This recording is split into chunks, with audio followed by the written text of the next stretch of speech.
Right. Another question is MBA from India, is it worth it, or should you be applying for an MBA outside the country? And how are the things different? The level of study or whatsoever exposure people call it. Yeah. So if you could differentiate. That's a question that you need to ask what you want to do in life. If I think although there are always exceptions, like 15-20% of the people will always be exception. But if you do an MBA from India, it is likely that you will work in India. If you do an MBA from abroad, it is likely that you'll stay Doing it and right, right. continue working abroad. And as I said, there are exception.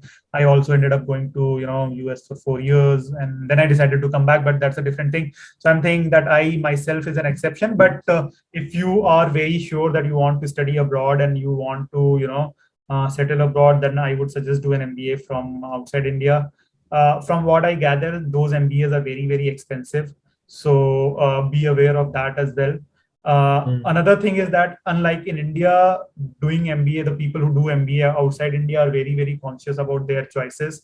So the average intake age is very different. There are people they have a longer experience, very diverse experience. So I think people wait till 28, 30, 32 to actually go for an MBA. They do MBA when they actually feel that this is going to help, Right. step change or step up their career. Unlike in India, where we are just, joining after engineering. Yeah, yeah. So I think the people that you will meet will be much more mature, much more diverse.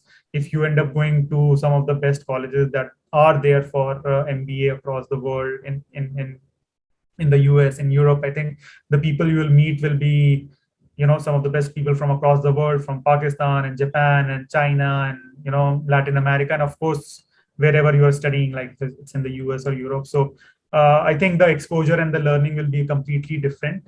And I think the trajectory that you will take will also be very different. But I think that is again a very conscious choice that you need to make. Right. Do you want to go abroad forever or not? Again, it depends on the circumstances, as you said. Yes, yes, Yeah, yes. right.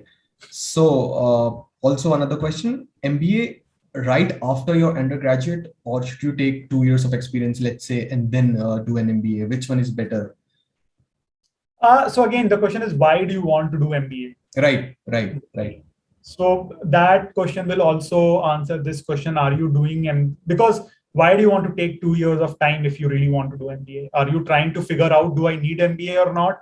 Then Yeah, I think you can wait 1 year, 2 year, 3 years, figure out, do you want to do MBA, or do you want to do MS, or do you want to do MTech, or do you want to do PhD in whatever you studied? But if you're sure that you want to do MBA, like that is decided, that is written in your destiny, then go ahead, do it right now.